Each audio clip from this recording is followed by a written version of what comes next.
দেখুন এই লেখার উপর একবার টাচ করলেই দেখেন ইংরেজি থেকে বাংলা হয়ে যাচ্ছে।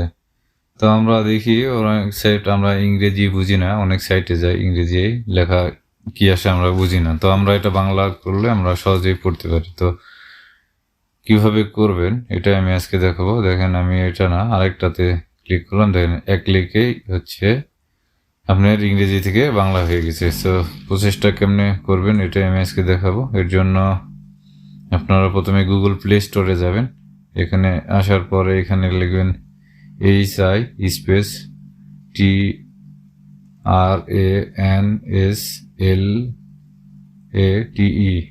হাই ট্রান্সলেট লিখে সার্চ করবেন। তারপর হাই ট্রান্সলেটে যেটা ফটো ম্যাপসটা আছে এটা এখান থেকে ইনস্টল করে নেবেন।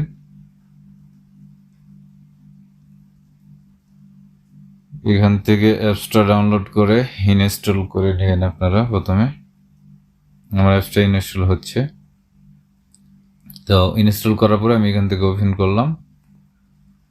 ওপেন করার পরে এখানে স্টার্টে আমি ক্লিক করব। এরপরে এখানে ফাঁকা জায়গায় ক্লিক করবেন। এরপরে নিচের দিকে আসে হাই ট্রান্সলেট যে অ্যাপসটা আছে এখান থেকে অফ করা আছে, এটা অন করে দিবেন। এরপরে ব্যাকে যাবেন, এরপরে অ্যাকসেপ্ট, এরপর আবার ফাঁকা জায়গায় টাচ করবেন। এরপরে অ্যাপস ইনস্টল অ্যাপসে ক্লিক করবেন। এরপরে এখানে হাই ট্রান্সলেট যে অ্যাপসটা আছে এটা এখান থেকে অন করে দিতে হবে, অ্যালাও। এখান থেকে অন করে দেওয়া শেষ, আমি এখান থেকে এখন বের হয়ে যাব।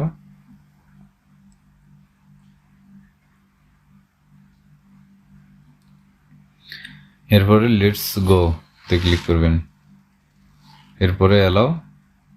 তো গট ইট। তো আমার এখানে কাজ শেষ। আমার এই অ্যাপসটা আমার এখান থেকে শুধু ল্যাঙ্গুয়েজটা চেঞ্জ করতে হবে, এই জন্য প্রথমে আমি ইংরেজি রাখবো, এরপরে হিন্দি আছে এখান থেকে আমি বাংলা সিলেক্ট করে দিব। তো আমার বাংলা সিলেক্ট করে দেওয়া শেষ। আমি যদি এখন এলাকার উপর ক্লিক করি দেখেন ইংরেজি থেকে বাংলা হয়ে যাবে, এখন হয়ে গেছে।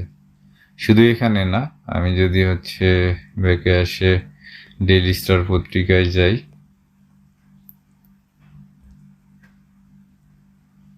এখানে ডেইলি স্টার পত্রিকায় আসার পরে আমি যদি কোনো লেখা দেখেন লেখার উপর শুধু কার্সারটা এনে রাখলেই ইংরেজি থেকে বাংলা হয়ে যাচ্ছে। তো এইভাবে আপনারা যে কোনো ইংরেজি লেখার উপরে রাখলেই বাংলা হয়ে যাবে। তো অ্যাপসটা ইনস্টল করে আপনারা সহজে আপনারা ইংরেজি পত্রিকা বাংলা করে পড়তে পারেন। তো ভিডিওটি যদি ভালো লেগে থাকে অবশ্যই চ্যানেলটাকে সাবস্ক্রাইব করে পাশে থেকে বেল আইকনটি বাজিয়ে দিবেন, এবং ফেসবুক পেজ থেকে দেখলে পেজটাকে অবশ্যই ফলো করে রাখবেন। আপনাদের মনে প্রশ্ন আসতে পারে তো এখানে পারফেক্ট হচ্ছে বাংলা হচ্ছে না, আসলে কোনো ট্রান্সলেটই পারফেক্ট না, তবে মোটামুটি কি বলতে চাচ্ছে এটা বোঝা যায়। ধন্যবাদ।